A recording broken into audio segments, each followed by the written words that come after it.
बिस्मिल्लाहिर्रहमानिर्रहीम। अस्सलाम वालेकुम नाज़रीन, मैं हूं डॉक्टर अली और आप देख रहे हैं मेरा फेसबुक और यूट्यूब चैनल। नाज़रीन, बहुत अहम तरीन डेवलपमेंट, बहुत बड़ी खबर है कि अफगानिस्तान में तालिबान की हुकूमत खत्म होने जा रही है। नाज़रीन, इस वक्त काबुल और कंधार के दरमियान बड़ी जंग छिड़ चुकी है। कुछ अहम तरीन चीजें सामने आई हैं। कंधारी तालिबान की जानिब से कुछ बहुत अहम तरीन एविडेंस छोड़े गए हैं, जिसके बाद काबुल जो है उसमें हक्कानी नेटवर्क ने उनके खिलाफ ऐलान जंग कर दिया है। इसकी तमाम तर डिटेल और इसके बाद नाज़रीन कुछ ताज़ा तरीन अपडेट्स हैं कि इनके जो सुप्रीम लीडर हैं मुल्ला हैबतुल्लाह अखुंज़ादा, उनकी जो सिक्योरिटी है वो फौरी तौर पे तालिबान की कोई भी जो कंधारी तालिबान की वो भी हटा दी गई है, अंडरग्राउंड कर दिया गया। इस वक्त सिक्योरिटी जो है वो फौरी तौर पे किन के हवाले की गई है, ये भी तमाम तर डिटेल आपके साथ हम शेयर करेंगे। वीडियो की तफसील में जाने से पहले अगर आपने हमारे इस चैनल को सब्सक्राइब नहीं किया हुआ तो आपसे गुजारिश है, काइंडली इसको सब्सक्राइब कर लें और बेल आइकन को जरूर दबा दें ताकि हमारी आने वाली वीडियोस सबसे पहले आप तक पहुंच सकें। नाज़रीन, हम आपके शुक्रगुजार हैं जो आप हमारे वीलॉग्स को देखने के लिए वक्त निकालते हैं और कमेंट सेक्शन में अपनी मोहब्बतों का इजहार भी करते हैं। नाज़रीन, इस वक्त जो काबुल और कंधार के दरमियान बड़ी जंग छिड़ गई है। सूरत हाल ये है नाज़रीन कि अफगान तालिबान के दरमियान जो क्लैश है,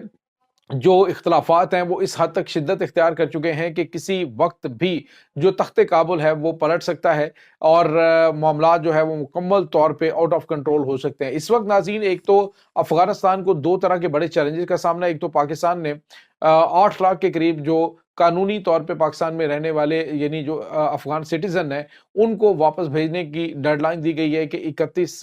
मार्च तक वो पाकिस्तान को छोड़ दें। 3 हफ्ते उनके पास हैं। उसके बाद पाकिस्तान जो है वो इन्हें बिल्कुल जो है वो इनके खिलाफ कानूनी कार्रवाई करेगा, इनको पकड़ के डिपोर्ट किया जाएगा। लेकिन एक तरफ ये चैलेंजेस हैं, जबकि दूसरी जानिब जो काबुल और कंधार की इंतजामिया है, आपको पता है नाज़रीन कि काबुल में हक्कानी नेटवर्क जिसकी क़यादत जो है वो सिराजुद्दीन हक्कानी कर रहे हैं और सिराजुद्दीन हक्कानी जो वज़ीर दाखिला हैं वो दुबई जा चुके हैं। इसकी डिटेल हम आपके साथ ऑलरेडी शेयर कर चुके हैं। और इसके अलावा अब्बास तानकज़ई हैं वो, उसके बाद कुछ और उनके जो लीडर्स हैं वो भी, मुल्ला अब्दुल गनी ब्रदर्स, ये सारे वहाँ पे पहुंचे हुए हैं दुबई के अंदर। तो ये जो सूरत हाल है इसमें अब नाज़रीन काबुल जो है उसकी सिक्योरिटी जो है वो ज़बरदस्ती जो कंधार से आने वाले जंगजू हैं उन्होंने अपने हाथ में ले रखी है। काबुल एयरपोर्ट का जो इंतज़ाम इंसराम है वो उन्होंने अपने हाथ में लिया हुआ है। जबकि नाज़रीन अभी कुछ खबरें जो सामने आ रही हैं, खलीलुर रहमान हक्कानी जो कि इनके चचा भी बनते हैं, इसके सिराजुद्दीन हक्कानी के, जो कि इनके मुहाजिरीन के जो मामलात के इनके वज़ीर थे, वो नाज़रीन आपको पता है कि एक उनको टारगेट किया गया और उसमें मारे गए। तो उसके बाद इल्ज़ाम लगाया गया कि जी दाइश ने इनको मार दिया है। अभी उसके बाद जो दूसरी बड़ी और अहम तरीन चीज़ है वो ये है कि जो पाकिस्तान के अंदर अकोड़ा खटक जो इनका दारुल उलूम जो इनका ये जो JUI सीन है, यानी इनका जो अहम तरीन मरकज़ समझा जाता है, जहाँ से अफ़गान तालिबान ख़ास तौर पे जो हक्कानिया मदरसा हक्कानिया है, उसकी क़यादत जो है वो ख़ास तौर पे जलालुद्दीन हक्कानी जो सिराजुद्दीन हक्कानी के वालिद थे, वो इसको एक बड़ी मुक़द्दस जगह समझते हैं। तो ये जो अहम तरीन जगह है, इसके ऊपर होने वाले हमले में भी बज़ाहिर किसी ने उसकी ज़िम्मेदारी कबूल नहीं की है, लेकिन नाज़रीन अब ये पता चल रहा है कि इसके ऊपर हमला जो है ये भी कंधारी तालिबान की जानिब से किया गया है और उसके बाद खलील रहमान हक्कानी जो हैं उसको भी असैसिनेट किया गया। वो कंधारी तालिबान की जो मुल्ला हैबतुल्लाह अखुंज़ादा जो हैं उनकी जो पार्टी है, यानी जो उनके कंधार से ताल्लुक़ रखने वाले लोग हैं, उन्होंने उनको असैसिनेट किया है। अब इसी वजह से सिराजुद्दीन हक्कानी अपनी जान बचाने के लिए कि उनके ऊपर अटैक हो सकते हैं, उसके बाद दीगर जो क़यादत है वो यहाँ से फौरी तौर पे मूव हो चुकी है। और अब नाज़रीन जो जब काबुल की सिक्योरिटी इन्होंने कंधारी तालिबान ने अपने हाथ में ली, उसके बाद से लेकर अभी वहाँ पे कशीदगी इसका हद तक बढ़ चुकी है कि जैसे-जैसे ये एविडेंस सामने आ रहे हैं कि जितनी भी पुरस्कार हलाकतें वहाँ पे हुई हैं वो कंधारी तालिबान ने की हैं, हक्कानी नेटवर्क की, तो उसके बाद नाज़रीन एक बहुत ही मामलात ख़राब हो चुके हैं। किसी वक़्त भी किसी अहम तरीन क़यादत को निशाना बनाया जा सकता है और इस वक़्त कशीदगी इस हद तक पहुँच चुकी है नाज़रीन के मुल्ला हैबतुल्लाह अखुंज़ादा जो कि इनके सुप्रीम कमांडर हैं, यानी जिनको अमीरुल मोमिनीन कहा जाता है अफ़गान तालिबान के, उस ने जो है वो नाज़रीन अपनी जो सिक्योरिटी है وہ تک افغان طالبان یعنی طالبان چاہے وہ کندھاری ہیں چاہے وہ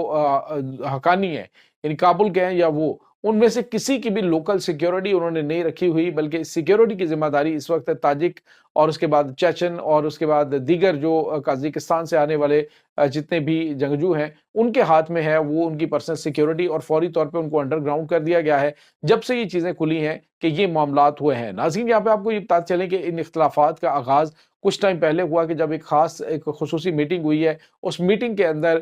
جو حقانی نیٹ ورک ہے انہوں نے ملا ہیبت اللہ اخوندزادہ کی جو خواتین کے اوپر بچیوں کی تعلیم کے اوپر پابندی کے حوالے سے جو انہوں نے قانون بنایا یا اس کا حکم دیا، تو اس کو انہوں نے مخالفت کی اور واضح طور پہ مخالفت کی، یہاں تک کہ عباس تانکزئی کا وہ بیان آن دی ریکارڈ ہے جس میں انہوں نے کہا کہ آپ جو ہے وہ شخصیت پرستی میں اس حد تک نہ جائیں، ملا ہیبت اللہ اخوندزادہ اگر افغانستان کی فلاح کے لیے کام کریں گے تو ان کے ساتھ دینا چاہیے، یہ کوئی آسمان سے اتری ہوئی مخلوق نہیں ہے، نہ یہ صحیفہ ہے کوئی کہ ان کی بات وہ مانا جائے، اگر یہ اس کے اکارڈنگ نہیں کریں گے تو اگر یہ افغانستان کی فیور میں کام نہیں کریں گے تو ڈیفینیٹلی ان کی بات کو نہیں مانا جا سکتا، یہ کوئی آسمانی عہدہ نہیں ہے ان کے پاس۔ تو اس کے بعد آپ کو پتا ہے کہ عباس تانکزئی کے بارے میں فوری طور پہ جو ان کے انٹیلیجنس چیف ہیں ان کو حکم دیا گیا کہ فوری طور پہ یہ عبدالحق جو ہے اس کو گرفتار کریں اور گرفتار کر کے اس کو نظر بند کر دیں، لیکن پھر ملا یعقوب جو اس کے وقت وزیر دفاع ہیں اس کے ساتھ جو انٹیلیجنس چیف ہے اس نے یہ بات شیئر کی، تو چونکہ یہ ان کے گروپ کا بندہ ہے تو فوری طور پہ عباس تانکزئی کو باہر جانے کے انتظامات کیے گئے اور اس کو ملک سے نکال دیا گیا۔ پھر وہ بھارت گئے، بھارت کے بعد وہ دبئی کے اندر موجود ہیں۔ تو یہ اس وقت ناظرین ان کے درمیان اختلافات چل رہے ہیں۔ جو وزیر دفاع ہے ملا یعقوب کے بیٹے، وہ بھی اس وقت ناظرین کافی زیادہ جو اس وقت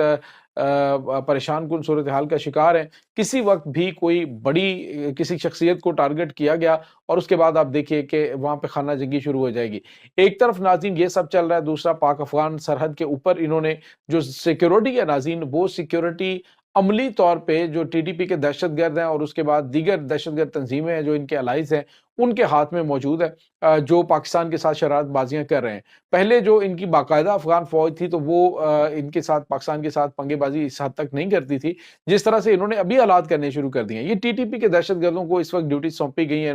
افغان طالبان کی جانب سے، جس کے بعد جو صورتحال ہے وہ کافی زیادہ خراب ہو چکی ہے۔ روزانہ کی بنیاد پہ حملے ہو رہے ہیں، جس طرح سے میں نے آپ کو بتایا کہ آج پاکستان نے ان کے T-62 جو 2 ٹینک ہیں ان کو بھی تباہ کیا ہے، جو اٹرلی جو گائیڈڈ بم ہیں ان کے ذریعے۔ تو روزانہ کی بنیاد پہ وہاں پہ ہلاکتیں بھی ہو رہی ہیں، نقصان بھی ہو رہا ہے، لیکن اس کے باوجود وہ اس چیز سے باز نہیں آ رہے۔ عموماً یہ ہوتا ہے کہ جب فلیگ میٹنگ ہوتی ہے یا دونوں طرف سے بات چیت کا سلسلہ شروع ہوتا ہے تو پھر جو ہے چیزیں بہتری کی جانب بڑھتی ہیں، لیکن اب تقریباً 2 ہفتے سے زیادہ ہو چکا ہے اور تورخم بارڈر بند ہے، جس سے پاکستان کو تو نہیں لیکن افغانستان کو بہت زیادہ نقصان ہو رہا ہے، اور یہ چیز جو ہے وہ ایک طرف معاشی طور پہ ان کو دباؤ میں لائے گی، دوسری جانب ان کے درمیان جو کابل اور قندھار کے درمیان اس وقت چپکلش بڑھ چکی ہے، یہ کسی وقت بھی ایک خوفناک خانہ جنگی کا باعث بن سکتی ہے، اور اس کا فائدہ تیسرا گروپ اٹھائے گا۔ امریکہ بھی اس میں فائدہ اٹھا سکتا ہے، امریکہ جو تیسرے گروپ کے ساتھ ساز باز کر کے ان کا یہاں سے پتہ صاف کر کے جو کابل حکومت ہے اس کو ختم کر سکتا ہے، اور شمالی اتحاد کو اقتدار میں لا کر بگرام ایئر بیس کو پر قبضہ کیا جا سکتا ہے، اور اس کے بعد پاکستان کے ساتھ بات چیت کر کے تو جو واخان کوریڈور کا راستہ ہے اس کے حوالے سے بھی جو ہے وہ ڈیل کی جا سکتی ہے۔ یہ ناظرین اس وقت تازہ ترین اپڈیٹس ہیں۔ اس تمام صورتحال کے بارے میں آپ کا کیا کہنا ہے؟ کمنٹ سیکشن میں اپنے خیالات کا اظہار ضرور کیجیے گا۔ انشاءاللہ بہت جلد ملتے ہیں ایک نئی ویڈیو میں، تب تک کے لیے اپنا بہت سارا خیال رکھیے گا۔ اللہ وارث۔